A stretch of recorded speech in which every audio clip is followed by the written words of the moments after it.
የጽጌን ጾም ኦርቶዶክሳዊ ነኝ የሚል በሙሉ ማንም ሰው እንዳይጾም። ጾም ከጾማት አይቆጠርም ከጾም አይቆጠርም የሚል አባባል የለም። አንድ ክርስቲያን ከመስከረም 26 እስከ ህዳር 6 ምን ዘመን እንደሚባል ማወቅና መረዳት አለበት። የጽጌን ጾም የማትጾሙ ሰዎች ይሄ ቪዲዮ ለእናንተ ነው። ሰላም ጤና ይስጥልኝ፣ እንዴት አላችሁ? እንኳን ለወራ ጽጌ አደረሳችሁ አደረሰን ለማለት እወዳለሁ። እንግዲህ በቤተክርስቲያናችን ስርዓት ከመስከረም 26 እስከ ህዳር 6 ድረስ ወራ ጽጌ በመባል የእመቤታችን የቅድስት ድንግል ማርያም ስደት እየታሰበ ይከበራልና በዚህ ወራ ጽጌ ውስጥ ምን ማድረግ አለብን? ይሄ የጽጌ ጾምስ ምንድነው? እንዴት ነው ማሳለፍ ያለብን የሚሉ ነገሮችን እናያለን። እንግዲህ የእመቤታችን ፍቅሯ የበዛባችሁ ሁላችሁም የበዛላችሁ የእመቤታችን ስሟን እስቲ ጥሯት። ማርያም ማርያም ማርያም እያላችሁ ኮሜንት ላይ ጻፉ። ይህንን ቪዲዮ ላይክ አድርጉት። እስቲ እንከታተል። ከመስከረም 26 እስከ ህዳር 6 ባለው ወር ውስጥ ቅድስት ቤተክርስቲያናችን ዘመነ ጽጌ ብላ ትጠራዋለች። ይህ ዘመነ ጽጌ ሁለት ነገሮችን በውስጡ የያዘ ሲሆን አንደኛው ስለ እመቤታችን ስደት የሚነገርበት፣ ስደቷ የሚታሰብበት፣ ምእመናን ከስደቷ ተስፋ እናገኛለን ብለው የሚማጸኑበት፣ ሊቃውንቱ በማህሌት የሚያመሰግኑበት ጊዜ ነው። እመቤታችን ሁልጊዜም ከምእመናን ልቡና የማትጠፋና ሁልጊዜም የሚያመሰግኗት ቢሆንም በዚህ ዘመን ደግሞ ልዩ መታሰቢያ ተሰጥቷት ትታሰባለች። ሁለተኛው እመቤታችን በጽጌ ጽጌ የሚለው የአበባ ዘመን ማለት ነው። ከዚያ ዘመን ጋር እመቤታችን ስለምትመሳሰል ብዙ ምሳሌዎች ስላሏት ያን ዘመን የጽጌ ለእመቤታችን ተሰጥቶ ይታሰባል ማለት ነው። የመጀመሪያውን ስናይ ዘመነ ጽጌ ማለት እንደተነጋገርነው የአበባ ዘመን ማለት ነው። ይህ ዘመነ ጽጌ በእመቤታችን ይመሰላል። ጽጌ የሚመጣው የክረምት ዘመን ካለፈ በኋላ ነው። ክረምት የልምላሜ ዘመን ነው፣ የጭቃ ወቅት ነው፣ ሰው ይሳቀቅበታል። ሆኖም ግን ክረምት ጥቅም አለው። ለምን ቢባል አበባዎቹ የተገኙት ፍሬዎቹ የተገኙት በክረምት ስለሆነ፣ ስለዚህ ክረምት ጥቅም አለው፣ ግን አሰቃቂ ነው። ክረምት ልምላሜ ያለ ፍሬ ግን የለም። ክረምት ለገበሬዎቹ የተስፋ ዘመን ነው። የሚፈልጉትን እሸት አይበሉበትም፣ ግን የተስፋ ዘመን ነው። በዚህ ዘመን ይደርስልናል ብለው ቅጠሉን እያዩ በተስፋ ብቻ የሚጠግቡበት ጊዜ ነው። ለዓመቱም ሙሉ የጥጋብ ዘመን ፍሬ ለመውቃት ክረምቱ መሰረት የሚጣልበት ወቅት ነው። ቢያሰቅቅም ግን ይጣፍጣል። የኋላውን ዘመን ደስታ ስለሚያስቡ ጭቃውን፣ ዝናቡን፣ ነጎድጓዱን ይታገሱታል። ስለዚህ የክረምቱ ዘመን እና የጽጌው ዘመን ከእመቤታችን ጋር በምን ይመሳሰላል ያሉ እንደሆነ ክረምት የነቢያቱ ዘመን ምሳሌ ነው። ክረምት የዲያብሎስ ያሰቃቂው ዘመን ምሳሌ ነው። በዚያ ዘመን ክረምቱ አሰቃቂ ነው። ዲያብሎስም ሰዎችን ከእግሩ በታች አድርጎ ሲገዛበት የነበረው ዘመን አሰቃቂ ነው። ክረምት የነቢያቱ ዘመን ለምን ተባለ ቢባል የነቢያቱ ዘመን ክረምት ልምላሜ እንጂ ፍሬ የለም። ፍሬውን ብቻ እያደረጉ በተስፋ የሚኖርበት ጊዜ ነው። ከጽጌው ከፍሬው እንደርሳለን እየተባለ ነቢያቱ ይወለዳል የሚለው ነገር ተገልጾላቸዋል። ግን በተስፋ የኖሩበት ነው እንጂ ፍሬውን አላዩ። የሆነ ሆኖ ቅጠሉን ስለሚያዩ በዚያ ተስፋ እንደርሳለን እያለ ገበሬው እንደሚጠብቅ ከጽጌውም ሳይደርስ ሊሞት ይችላል። ሆኖም ግን ቅጠሉን በማየቱ እደርሳለሁ እያለ ሁልጊዜ እየተደሰተ ይኖራል። ጭቃው ቢያሰቅቀውም ዝናቡ ቢያሰቅቀውም ያ ልምላሜ ስለሚያይ በተስፋ ነው የሚኖረው። ተስፋ አይቆርጥም። ነቢያቱም በመጋዝ ቢሰነጠቁም ወደ ገደል ቢጣሉም ቢሳደዱም ቢሰቃዩም ግን እመቤታችንን በትንቢት ልምላሜ ያዩት ስለነበረ ተስፋ አይቆርጡም ነበረ እና ያ ክረምት የነቢያቱ ዘመን ምሳሌ ነው። ጽጌ የክርስቶስ ዘመን የእመቤታችን ዘመን ምሳሌ ነው። ለምን በክረምት የተዘራው በጽጌ ዘመን አብቦ ይታያል። ነቢያቱ የዘሩት ትንቢት አብቦ አሸብርቆ የታየው በእመቤታችን ከእመቤታችን በኋላ ነው።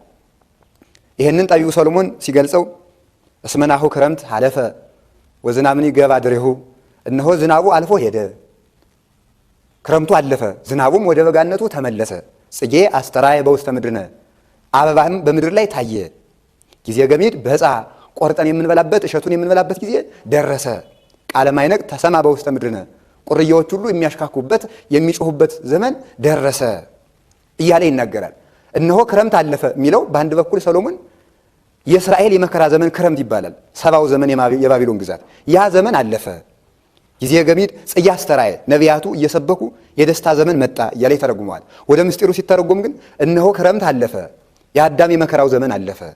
ጽጌ አስተርአየ በውስተ ምድርነ ጽጌ ክርስቶስ በምድራችን ላይ ተገለጠ። ስለዚህ የመከራው ዘመን አለፈ። ጊዜ ገሚድ በጽሐ ጽጌው ተቆርጦ ብቻ አልቀረም፣ ቆርጠን የምንበላበት ጊዜ ደረሰ። የቁርዮች ድምፅ ተሰማ። የነ ዮሐንስ መጥምቅ ስብከት መንግሥተ ሰማያት ቀርባለችና ንስሐ ግቡ እያሉ የእነሱ ስብከት ተሰማ፣ የሐዋርያቱ ስብከት ተሰማ እያለ በመኃልየ ዘሰሎሞን ምዕራፍ 2 ቁጥር 14 ላይ ገልጾታል። ስለዚህ ክረምት አለፈ የሚለው የመከራውን ዘመን ነው። እመቤታችን በጽጌ የተመሰለችበት ምክንያት ምንድን ነው ሲባል ጽጌ አበባ ማለት ነው። እነዚህ አበቦች አይፈትሉም፣ አይደክሙም ጌታችን በማቴዎስ ወንጌል እንደተናገረው። ነገር ግን ከራሳቸው የፈነደቀው አበባ ለነሱ ልብስ ይሆናቸዋል። መልሶ ያኑ ልብስ አድርገው ይኖራሉ። እመቤታችን በዚህ ዓለም ለጆሮቿ ጌጥ፣ ለዓይኖቿ ኩል፣ ለእጆቿ አምባር፣ ለእግሮቿ ጫማ በማድረግ ልብስን በመቃየር አልደከመችም። የእመቤታችን ልብሷ ምንድን ነው ቢባል ራሱ ኢየሱስ ክርስቶስ ነው። አበቦቹ ከራሳቸው ያወጡትን አበባ ልብስ አድርገውት ያጌጥ ሆኗቸው እንደሚኖር ለእመቤታችን ጌጧ ልጇ ነው። ለዚህ ነው ቅዱስ ዮሐንስ በራእይ መጽሐፉ ምዕራፍ 12 ላይ እነሆ በሰማይ ታላቅ ምልክት ታየ፣ ፀሐይን የለበሰች ሴትም አየሁ፣ እግሮቿም ስር ጨረቃ ነበር፣ ጨረቃን ተጫምታ ነበር፣ በራሶቿም ላይ 12 አክሊላት ነበሯት ይላል። ይህ የሚያመለክተው ፀሐይን ለበሰች የተባለው ፀሐይ ክርስቶስ ነው። እንዲያውም የዚች ዓለም ፀሐይ ጠዋት ነበረች፣ ማታ ግን ትጠፋለች። ኢየሱስ ክርስቶስ ግን ፀሐይ ዘኢየዐርብ የማይገባ ፀሐይ ነው። ይችኛይቱን ፀሐይ ቢለብሷት ቀን ብቻ ነው፣ ሌሊት ግን ሊለብሷት አይቻልም። ኢየሱስ ክርስቶስ ግን በሌትም በቀንም የሚያበራውን ሁልጊዜ የማይለይ ብርሃንን ለብሳ ትኖራለች እመቤታችን። የዚችን ዓለም ፀሐይ በሽተኞች ሊሞቋት አይችሉም። ህዳሪ መውጣት የማይችሉት ወደ ውጭ መውጣት የማይችሉት ሊሞቋት አይቻላቸውም። ለምን? መውጣት ስለማይችሉ። ክርስቶስ ግን ድውያን በቤታቸው ሆነው እስረኞች በታሰሩበት የሚሞቁት ፀሐይ ነው። ስለዚህ ይሄን ፀሐይ የለበሰችው ሴት እመቤታችን ናት። ማርያም እሰ ርህቅት ይእቲ እንኩሉ ሰርጎ ዓለም ወበይንተዝ አሰርገዋ በኩሉ ሰርጎ መንፈሳዊ ይላሉ ኢትዮጵያውያን ሊቃውንት። ማለት ምን ማለት ነው? እመቤታችን ከዚህ ዓለም ጌጥ የራቀች ነበረች። የዚህን ዓለም ጌጥ ስለናቀችውም ወይም ከዚህ ዓለም ጌጥ በመራቋም በሁሉም መንፈሳዊ ጌጦች አስጌጣት ይላል። ስለዚህ የእመቤታችን ጌጧ ልጇ ነው። የእመቤታችን ጌጧ መንፈስ ቅዱስ ነው። ይህንን የለበሱ ናቸው 12ቱ አክሊላት፣ 12ቱ ሐዋርያት ናቸው። እነሱም ጌጦቿ ናቸው። እሷን መልሳ ለነሱ ጌጣቸው ናት። ሞገሶሙ ለሐዋርያት፣ ሞገሰ ስብከቶሙ ለሐዋርያት እንላታለን። ለሐዋርያትም ጌጣቸው ናት። ጨረቃን ተጫምታ ነበር። ጨረቃ ዮሐንስ መጥምቅ ነው። ጨረቃ ሰርቅ ካደረገችበት ቀን ጀምሮ እስከ 15ኛው ቀን እየሞላች ትሄድና በ15ኛው ቀን ሙሉ ትሆናለች። ዮሐንስ መጥምቅ አንገቱን ከተቆረጠ በኋላ 15 ዓመት አስተምሮ አርፏል። ጨረቃን ተጫምታ ነበር ማለት በእግሯ ማለት ከእግሯ ስር ገና ከእናቱ ማኅፀን ሆኖ ስለሰገደላት ነው። ስለዚህ አበቦቹ ከራሳቸው አመንጭተው አበባው ጌጥ እንደሚሆናቸው ለእጽዋቱ እመቤታችንም የወለደችው ልጇ መልሶ ለራሷ ጌጥ ነበረ። ይሄ ነው በአበባ የተመሰለችበት ምክንያት። በሌላ በኩል አበቦቹ ደስ ይላሉ። አበባ የማይማርከው የለም። እመቤታችን ያልማረከችው ሰው የለም። ነገስታቱም ዘውዳቸውን አሽቀንጥረው እስከ መሰደድ ደርሰዋል። ሰማይታቱ በእሳት እስከ መግባት ደርሰዋል። ነቢያቱም ይወዷታል። ወደዋት ውበቷ ያሳሳቸውና ስላልደረሱባት ግን አይ ዛቲ ብለው ቁጭ ይሉ ነበረ። ማናት ያቺ እንደ ጎህ የምትጎበኝ ይላሉ። ውበቷ ያሳሳቸውና ያልናፈቃት የለም እመቤታችን። መላእክትም ይናፍቋታል። ከፊት ጀምሮ ይወዷት ይመኟት ነበረ። ዛሬም ደግሞ ይሻሙባታል። ስለዚህ እመቤታችን በአበባ የተመሰለችበት ምክንያት ይሄ ነው። ከአበባ ለማር የሚሆን ወለላ ይቀሰማል። ከእመቤታችን ለቅዱሳን የሚጥም ክርስቶስ ተገኝቷል። በሌላ በኩል ጽጌ ነቢያቱ ጽጌ ይባላሉ። ለምንድን ነው ቢባል ንብ ከጽጌ አበባ ወለላ ቀስማ ወይም ደግሞ መዓዛ ቀስማ ያንን የማር ወለላ አድርጋ ትሰራዋለች። እመቤታችን የወለደችው ልጅ ነቢያቱ አበባ ሆነው ከነሱ የተቀሰመው የትንቢት አበባ ከእመቤታችን ልጅ ሆኖ ተወልዷል። የማር ወለላ ሆኖ ተወልዷል። እንደተከታተላችሁት ነው። በእውነት ለአባታችን ቃለ ሕይወትን ያሰማልን። እንግዲህ በእንደዚህ አይነት በጣም ልጅም እያሉ ደስ የሚል ጸጋ ነበራቸው። አሁንም ቢሆን በጣም ደስ የሚል ጸጋ አላቸውና ሰፋ አድርገው እጅግ በሚገርም ሁኔታ አብራርተው አስተምረውናልና እግዚአብሔር አምላክ የአገልግሎት ዘመናቸውን ይባርክልን። እንዲህ አይነት አባቶች ሲኖሩ በጣም ደስ ይላል። ለልጆቻቸው ሲያስተምሩ ቤተክርስቲያን ተተኪ ትውልድ ሲኖራት፣ ሊቃውንት ሲኖራት በጣም ደስ ይላልና አባታችን ላይ ምንም የምንጨምረው ነገር የለም። ሰፋ አድርገው አስተምረዋል። ነገር ግን ይሄ የጽጌ ጾም እንዴት ነው? ይጾማል ወይ? ለምንድን ነው ከአጽዋማት ሳይቆጠርም ወይ? ምንድን ነው የሚለውን ደግሞ ከወንድሞቻችን መምህራንም እንስማ። የጽጌን ጾም ኦርቶዶክሳዊ ነኝ የሚል በሙሉ ማንም ሰው እንዳይጾም። ሰላም ኦርቶዶክሳዊ ታላችሁ፣ እግዚአብሔር ይመስገን በጣም ደህና ነኝ። አካውንቱን ፎሎ፣ ቪዲዮን ደግሞ ሼር፣ ኮፒ ሊንክ፣ ሪፖስት ዲዩት እያደረጋችሁ እንደሰማችሁኝ ማንም ሰው የጽጌን ጾም እንዳይጾም ብዬ ነው የገባሁት። ለምን እንደሆነ ደግሞ ቀጥሎ አስረዳችኋለሁ ማለት ነው። እንኳን ለዘመነ ወይም ደግሞ ለወርሃ ጽጌ በሰላምና በጤና አደረሳችሁ። ጽጌ ምን ማለት ነው? ጾሙ መቼ ይጀምራል? ማህሌቱ መቼ ይቆማል? ስንት ሳምንት አልሆናል የሚለውን ደግሞ ቀጥሎ እንመለከታለን ማለት ነው። እስከ መጨረሻ ድረስ አብራችሁን ቆዩ። እስከዛ ደግሞ እናንተ አካውንቱን ፎሎ፣ ቪዲዮን ደግሞ ሼር፣ ኮፒ ሊንክ፣ ሪፖስት ዱት ላይክ፣ ፌቨሪት እያደረጋችሁ አብረን እንቆያለን። እንደሚታወቀው ወርሃ ጽጌ ማህሌተ ጽጌ በመባል ይታወቃል። ደራሲው ደግሞ አባ ጽጌ ድንግል ይባላል። ምን ማለት ነው የሚለው ደግሞ ስንመለከት ከሁለት ቃል የመጣ ነው። ማህሌትና ጽጌ ከሚል ነው። ማህሌት ማለት ምስጋና ነው። ጽጌ ደግሞ አበባ ማለት ነው። የአበባ ምስጋና ማለት ነው። የኢትዮጵያ ኦርቶዶክስ ተዋሕዶ ቤተክርስቲያን እንግዲህ ያው ጌታችን ኢየሱስ ክርስቶስን በፍሬ ድንግል ማርያምን ደግሞ በአበባ እያደረገች እየመሰለች ክርስቶስ ኢየሱስንና ድንግል ማርያምን የምታመሰግንበት ነው። ዋና መነሻው ደግሞ እንግዲህ ጌታችን አምላካችን መድኃኒታችን ኢየሱስ ክርስቶስ ወደ ግብጽ ሀገር የተሰደደበትና ከግብጽ ሀገር እንዲመለስ ትንቢት የተነገረበትን እሱን በማስመልከት ነው። እስኪ ወደ ትንቢቱ ደግሞ እንሂድ። እዚህ በማቴዎስ ወንጌል ምዕራፍ 2 ቁጥር 13 እና 14 እስከ 15 ድረስ ያለውን ቃል ስንመለከት እነሆም ከሄዱ በኋላ የጌታ መልአክ በሕልም ለዮሴፍ ታይቶ ሄሮድስ ሕፃኑን ሊገድለው ይፈልጋልና ተነስተህ ሕፃኑና እናቱን ይዘህ ወደ ግብጽ ሽሽ፣ እስክነግርህ ድረስ በዚያ ተቀመጥ አለ ይላል። ከዚያም በኋላ ዮሴፍ ሄደ፣ በግብጽ ሀገር ቆየ። ልጄን ከግብጽ ጠራሁት የሚለው ትንቢት እስኪፈጸም ድረስ በዛ ቆዩ ደግሞ ይፈጸም ዘንድ ይላል። ልጄን ከግብጽ ጠራሁት የሚለው ደግሞ ትንቢት የት አለ ብለን ስንመለከት መጽሐፍ ቅዱስ እንደዚህ ይናገራል። እዚህ በትንቢተ ሆሴዕ ምዕራፍ 11 ቁጥር 1 ላይ እንደዚህ ይላል፣ እስራኤል ሕፃን በነበረ ጊዜ ወደድሁት፣ ልጄንም ከግብጽ ጠራሁት ይላል።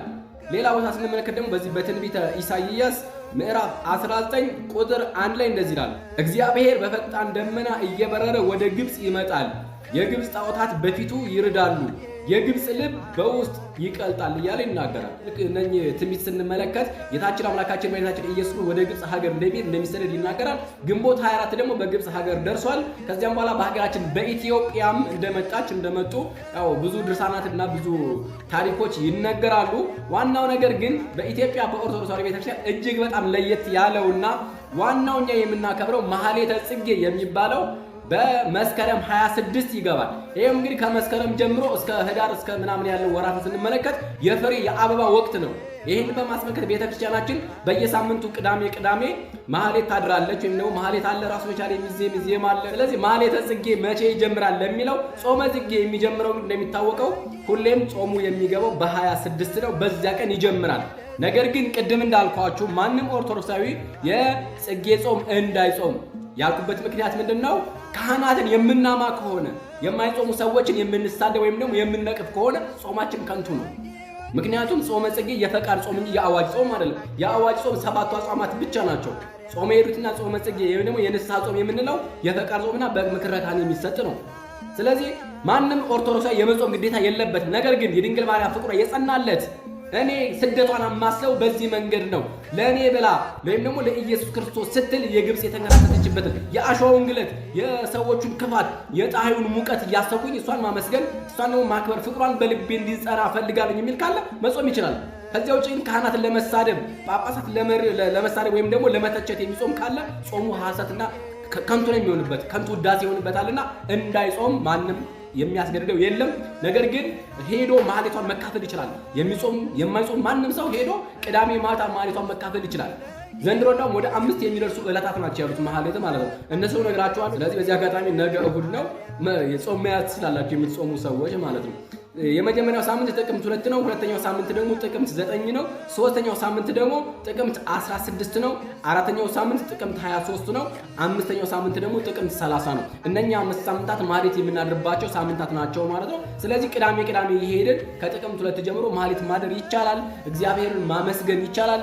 እንደ መላእክቱ እንደ ቅዱሳኑ ሆኖ እግዚአብሔርን ማመስገን፣ ድንግል ማርያምን ደግሞ ያንን መከሯን እያሰብን አብረን የእሷን ፍቅር መጋራት እንችላለን። የእግዚአብሔርን ቸርነትን ደግሞ እያሰብን መጨረሻም ደግሞ እንደሚታወቀው በህዳር 6 ደግሞ ቁስቋም አለ። በቁስቋም ስትመለስ ደግሞ ልጄ ሆይ ነይ እያለ ሶሎሞን እንደሚያመሰግናት ያንን ደግሞ እኛም እናመሰግናለን ማለት ነው። ለዚያ ዕለት እግዚአብሔር በሰላምና በጤና ያደርሰን። መልካም የጽጌ ወር ይሁንልን። እንደውም እጅግ በጣም ደስ የሚለው ነገር ደግሞ እንደውም ምስለ ሚካኤል ወገብርኤል ንኢ ሰናይት ማርያም ንኢ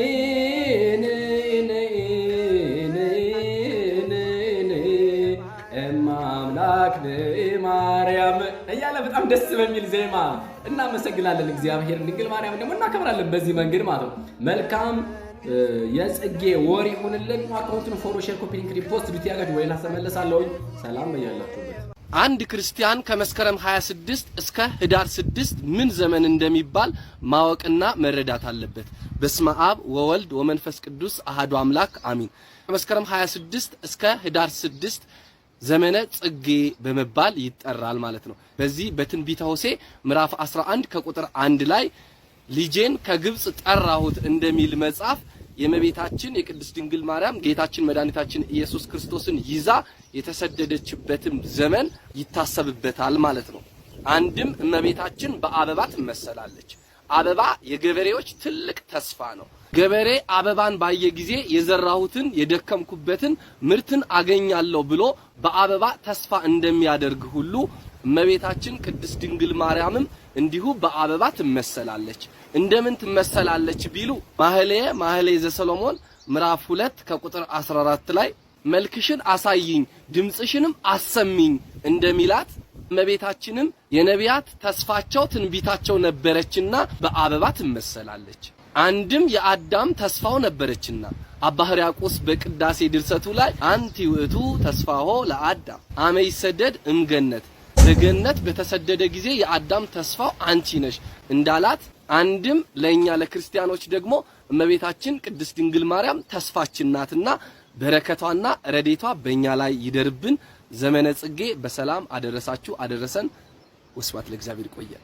አባታችን የጽጌ ጾም ከአጽዋማት አይቆጠርም ማለት ነው ብለዋል። በመጀመሪያ አባታችን የሚለውን ቃል ይታረብልኝ በትህትና ጠይቃለሁኝ። እኔ አባታችን አይደለሁም። በክህነት ያሉ አባቶች ናቸው አባታችን የሚባሉት። መምህራችን ወይም ወንድማችን የሚለው በቂ ነው ለሌላ ጊዜ ማለት ነው። የጽጌ ጾም ከአጽዋማት አይቆጠርም ከጾም አይቆጠርም የሚል አባባል የለም። ከሰባቱ አጽዋማት ከአጽዋማት ነው የሚለው። የጽጌ ጾም ከአጽዋማት አይቆጠርም። ከሰባቱ አጽዋማት እንደ አንዱ አይቆጠር። ግን በክርስትና ሕይወት እሱም ብቻ ሳይሆን በፈቃድ የሚጾሙ አጽዋማት አሉ። የፈቃድ አጽዋማት። የፈቃድ ማለት ምን ማለት ነው? ሰውየው እጾማለሁ ብሎ ፈቅዶ በተወሰኑ ቀናት በቤተክርስቲያን ስርዓት የሚቆይባቸው ግን በአዋጅ ያልታወጁ ማለት ነው። በአዋጅ ያልታወጁም በፈቃደኝነት። ለምሳሌ አሁን የበጎ ፈቃድ ወጣቶች መንገድ ላይ ሲያስተናብሩ ታያለህ አይደል? ግዴታ አይደለም ያ። በፈቃዱ ግን ሰው ወጥቶ መኪና የሚያቋርጡ አረጋውያንን፣ እናቶችን፣ ሴቶችን ሲረዱ ታያለህ። ይሄኛውም ልክ እንደዚህ ነው። የግዴታ ስራ አለ የሚመለከተው፣ በፈቃዱ ደግሞ የሚያደርገው ነገር አለ። ሰባቱ አጽዋማት ለአንድ ክርስቲያን ግዴታ ናቸው። ከዛ ውጪ መጾም እፈልጋለሁ እኔ ምክንያቱም ከጾም ብዙ ጥቅም አገኛለሁ የሚል ሰው ግን በፈቃዱ የሚጾምባቸው ጊዜያቶች አሉ። እነዛ በፈቃዱ የሚጾምባቸው ጊዜያቶች ቤተክርስቲያን ፍስክ ነው ብላ ያላወጀችባቸው ሰንበት ሊሆን ይችላል፣ ስጋው ደግሞ ከተቀበልን በኋላ ሊሆን ይችላል፣ በዓለ ሃምሳ ሊሆን ይችላል። ከነዚህ ውጪ ባሉ ቀናት ግን አንድ ሰው እኔ ጾማለሁ ቢል ሌላውን ሰው እስካልረበሸ ድረስ፣ ሌላውን ሰው እስካላወከ ድረስ፣ ለሌላው አዋጅ እስካላደረገው ድረስ ችግር የለውም። የተመረጡ ቀኖች ደግሞ አሉ። ለምሳሌ የእመቤታችንና የልጇ የስደት ጊዜ ወርሃ ጽጌ ማለት ነው።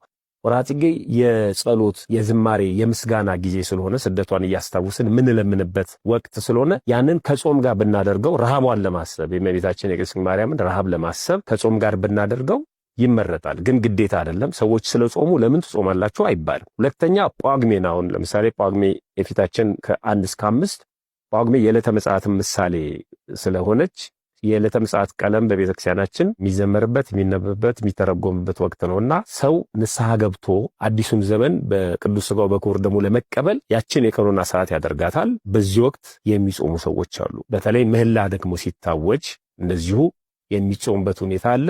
በፈቃድ ወርሃ ጽጌን መጾም ይቻላል። የጽጌ ጾም ተብሎ ግን አይታወቅም በቤተክርስቲያናችን። ወርሃ ጽጌ፣ ዘመነ ጽጌ፣ ማህሌተ ጽጌ የሚባል አለ። ግን የጽጌ ጾም የሚባል ግን የለም። የጳጉሜ ጾም እንደሌለ ማለት ነው። ጳጉሜ እንላታለን እንጂ የጳጉሜ ጾም አይባልም አይደል? በጳጉሜ ውስጥ ግን ጾም ይጾማል። የሚጾም ሰው መጾም ይችላል። ወርሃ ጽጌን በተመለከተ ይሄ ነው። አንዳንድ ሰዎች የሚጾሙትን ይነቅፋሉ። ምንድነው አሁን ዋናውን ጾም እንኳን በሰራቱ የማይጾም ዝም ብሎ ይጾማሉ። ይሄም አግባብ አይደለም። የሚጾመው ሰው መንቀፍ የለብንም። አንዳንድ ሰዎች ደግሞ እየጾሙ የማይጾሙትን ደግሞ ይነክፋሉ። አሁን አንዳንዴ ገጥሞ ከሆነ ማህሌተ ጽጌ ስለሚታደር አያይዞም ቅዳሴ ስላለ ከቅዳሴ ውጭ እሁድ ምዕመናን እህል ውሃ ይዘው ይመጣሉ እና የነፍስ አባቶቻቸው አዘዋቸው ማለት ነው ሲያገለግሉ ያደሩ ካህናትን ሊቃውንቱን እና ነዳያንን ይመግባሉ። ያ የሚመጣው እህል ውሃ የጥሉላት ምግብ ነው የሚሆነው ማለት ነው። ስጋ ወተት ምናምን የሚመጣው እና አንዳንዴ ራሳቸው እየጾሙ ለካህናቱ ግን የሚያቀርቡ አሉ እና እየተበላ ሊያጎርሷቸው ሲሉ አይ እኔ ጾመኛ ነኝ ይላሉ ማለት ነው። ይሄ በጣም ከባድ ነው። ይሄ ነው ፈሪሳዊነት። አየህ አንደኛ ወይ እዛ ቦታ ላይ አለመገኘት አንተ መገኘት የለብህም። ሁለተኛ ደግሞ ያ አንተ በፈቃድ የምታደርገው ነው እንጂ ጾምን ብለህ የምታወጀው አይደለም። በቃ ተሪው ነው ታይታ ሆነ ማለት ነው። እኔ ጾም አለው ብለህ የምትናገረው በዋጅ ጾም ቢሆን ችግር የለውም። በግል በራስህ የምትጾመውን ጾም ግን ጾም አለው ብለህ ካወጅከው በቃ ውዳሴ ከንቱ ተሪው ነው የሚሆነው ማለት ነው። ይሄንን ጥንቃቄ ማድረግ ያስፈልጋል። የሚበሉ ካህናትንም የሚተቹ አሉ። ምን አለበት ቢጾሙ እነሱ የመብታችን ስደት አያከብሩ ማለት ነው ምናምን የሚላል ደርሶ አዛዥ የሚሆን ማለት ነው። እነሱማ እያገለገሉ እኮ ነው። ስደቷ በዚህ መልኩ ነው የሚከበረው ብላ ቤተክርስቲያን አስባለች፣ መስራት ሰርታለች። ይሄ ግን የትሩፋት ስራ ነው። የትሩፋት ስራ አንድ ሰው ቅዳሴ እስከ 9 ሰዓት አስቀድሶ ወደ ቤቱ መሄድ ይችላል አይደለ? ብዙ ሰዎች ወደ ቤታቸው ሄደው ቤት ያፈራውን ይከምሳሉ። አይ እኔ እስከ 1 ነው መቆየው ብሎ ግቢ ውስጥ ቢቆይ መብቱ ነው። በቃ ግን እንዴት 9 ሰዓት ትጨርሱታላችሁ 11 ሰዓት ነው መሆን ያለበት ብሎ መከራከር ግን አይችልም። ሌሎቹን ሳይነቅፍ እሱ ግን ተሰውሮ ቆይቶ በኋላ ላይ መመገብ ይቻላልና ይሄ የፈቃድ ጾም ነው። የአዋጅ ጾም ግን አይደለም። የጽጌ ጾም ተብሎ አይጠራም። ስለዚህ መጀመሪያው አባታችን የጽጌ ጾም ከአጽዋማት አይቆጠርም የሚል የጽጌ ጾም አይባልም እንጂ ወርሃ ጽጌ ዘመነ ጽጌ ካሊተ ጽጌ ጾምም አይደለም። ከሰባቱ አጽዋማት እንዳንዱ አይደለም። መጾም ግን ይቻላል። ቃለ ሕይወትን ያሰማልን ሰፋ አድርገው ገልጸዋል። እንግዲህ ምንድነው እዚህ ጋር ማንሳት መንፈልገው የእመቤታችን ስደቷን፣ መከራዋን፣ ፈተናዋን፣ ችግሯን እያሰቡ ብዙ ምዕመናን ይህንን የጽጌ ጾም ይጾማሉ በፈቃዳቸው ማለት ነው። በፈቃዳቸው ነው ይህንን ጾም የሚጾሙት እንጂ ቤተክርስቲያን አባቶቻችን ያወጁት 7 አጽዋማት ነው ያለን። ከነዚህ ከሰባቱ አጽዋማት መካከል ይሄ ጾም አይመደብም። ነገር ግን በፈቃዳችን ይህንን ጾም እንጾማለን ማለት ነው። በርካታ ምዕመናን ይጾማሉ። አሁን በአዲስ አበባ ለምሳሌ ስንመለከት በእንጦጦ ኪዳነ ምሕረት ይመስለኛል የጽጌ ጾም ከሰዓት ቅዳሴ ይቀደሳል። ሌሎቹ ጋር ጠዋት ነው የሚቀደሰው። ሰዎች ሲበሉ እያየን ሲጠጡ ስንመለከት ጾሙን ሳይጾሙ ስንመለከት መናገር የለብንም። ወንድማችንም ገልጾታል። ምክንያቱም የፈቃድ ጾም ነው። የፈለገ ጾም በረከትን ለማግኘት ድነትን ለማግኘት የሚጾመው ጾም ነው እንጂ ቤተክርስቲያናችን የፈቀደችው ወይ ቤተክርስቲያናችን ያወጀችው ከሰባቱ አጽዋማት መካከል የሚመደብ አይደለም። ለምሳሌ አንድ ሰው የገና ጾም ላይ ሲበላ ስታዩት ለምን ብላችሁ መጠየቅ ትችላላችሁ። የአብይ ጾም ላይ ሲበላ ስታዩት፣ የሰኔ ጾም ላይ ሲበላ ስታዩት፣ ያን ጾም ሲሽር ስታዩት ለምን ብላችሁ መጠየቅ ትችላላችሁ። በዚህ በጾም በጽጌ ጾም ግን ይህንን ካላደረገ ለምን ተብሎ አይጠየቅም።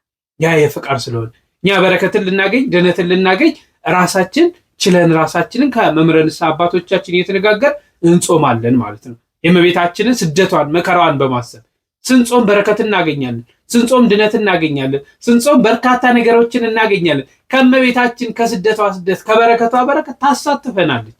ስለዚህ ይህንን ጾም በፈቃዳችን እንጾማለን።